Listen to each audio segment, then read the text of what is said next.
Eles começaram como rivais. Havia insultos, competição, um orgulho ferido talvez, e depois, sem aviso nenhum, estão completamente obcecados um pelo outro. A pergunta é, como é que este clichê funcionou durante tanto tempo e vai continuar a funcionar?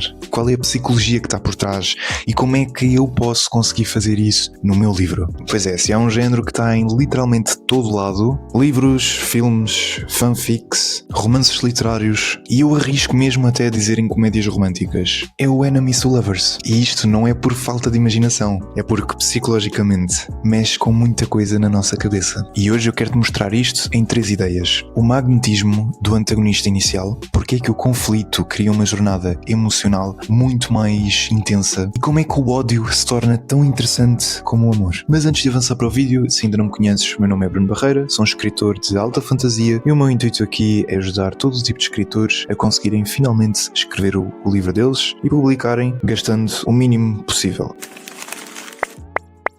Enemies to Lovers acaba por ser um clichê extremamente forte, porque basicamente tu estás a meter ali muita adrenalina no meio, muita tensão no meio, e eu já tenho um vídeo que fala exatamente sobre isso, como é que tu consegues criar um livro cheio de tensão. Portanto, se ainda não viram, vão lá ver, está muito bom. Quando 2 personagens se odeiam, querendo ou não, essas personagens já estão conectadas, porque elas acabam por prestar muito mais atenção uma à outra, querem se superar e ao mesmo tempo também se provocam. Então mesmo que eles não saibam ou que não admitam, já estão ligados.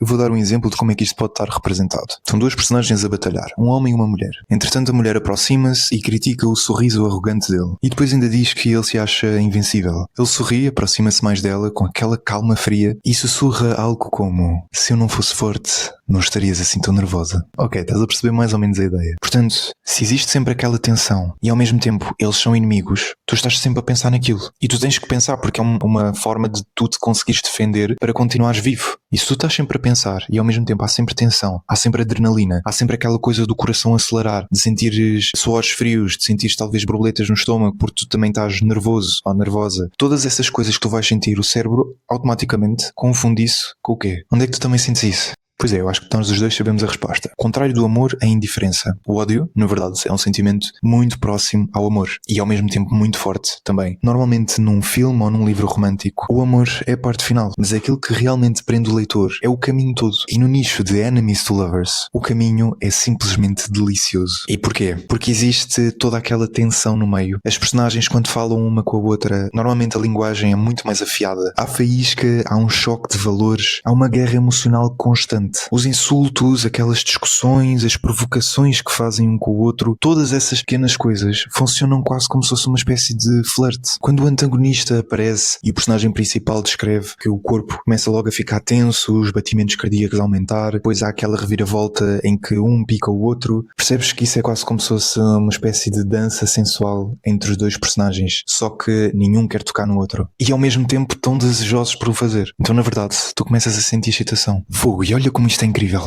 E é por isso que muitos destes livros do Enemies to Lovers acabam também por ter cenas hot. Porque o livro pede isso. Porque o livro funciona todo como se fosse uma espécie de preliminar. Até chegar exatamente àquele momento que os leitores querem que chegue. E ok, há pessoas que não gostam, eu sei. Sinceramente eu não percebo essas pessoas. Estou a brincar. Não estou. Mas acredita que fica mesmo bem num livro desses. Portanto, se tu estás a escrever não é obrigatório teres, não é? Mas dependendo daquilo que tu estás a fazer, fica muito bem. E eu digo já que no livro que eu estou a escrever, sim, tem cenas hot, ainda bem, provavelmente ainda vou adicionar mais, eu simplesmente adoro. Porque dá aquele toque quase essencial neste género do Enemies to Lovers. E depois, outra coisa muito forte é o conflito. Portanto, quando existe conflito, existe mais risco emocional. Pensa bem, se 2 personagens se amam e não têm grandes conflitos ali no meio, então tu já estás à espera do que é que vai acontecer. Vai ser um romance fofinho, sem grandes adversidades e algo relativamente previsível. E eu não estou a dizer que isso é errado, mas talvez não seja tão forte como o Enemies to Lovers. O que é que acontece neste exemplo? Tu tens um risco maior, tens diversos desafios, tens imprevisibilidade, portanto,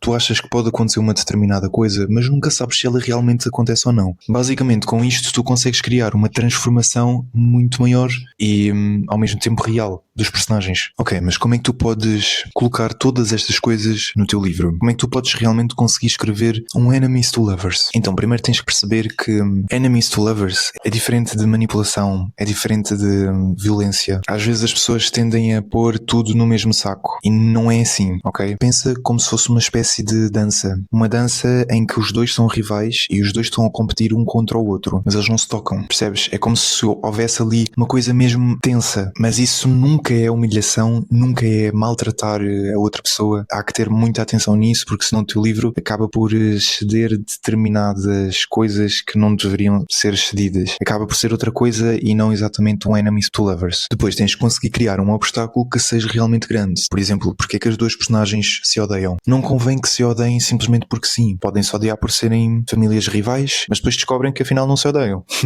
Podes criar obstáculos como orgulho, medo, reputação, valores diferentes. Há aqui muitas coisas que dá para se criar, mas normalmente estes obstáculos são obstáculos mais internos. É uma coisa da personagem. E depois, ao longo da história, tens que criar ali um avanço que seja lento, uma coisa gradual. Tens que conseguir criar atenção. E para tu conseguires criar essa atenção, eu já deixei, como te disse no início, aquele vídeo pronto, aqui em baixo, de como é que tu podes conseguir criar tensão emocional. A partir disso, tu vais avançando aos poucos. No início o teu personagem está em perigo e o inimigo salva. Porquê? Exatamente para conseguires ir progredindo esta parte do enemies to lovers. Pode haver uma parte em que ele elogia o personagem, ou por exemplo, o teu personagem principal está a passar por uma rua e por acaso percebe que o seu inimigo está lá à frente a falar com outra pessoa e por acaso o inimigo elogiou-a. Elogiou-a, a tua personagem principal. Começar a pôr pequenos pontinhos, pequenas pistas durante a história em que as coisas comecem a avançar lentamente. Bem, acho que não há assim muito mais que eu possa dizer sobre isso. Bem, se tu chegaste até aqui, eu espero que tu tenhas gostado do vídeo. Convido-te a comentar se tu também gostas desse tema ou se estás a pensar escrever um livro sobre isso. E se gostaste, deixa um like, subscreve, que é para o YouTube entregar-te mais vídeos como este. E se tu estás a escrever o teu livro, mas ainda não está diagramado, eu tenho aqui também um vídeo que fala como é que tu podes diagramar o teu livro passo a passo no Word. Portanto, eu fico à tua espera e vejo-te num próximo vídeo.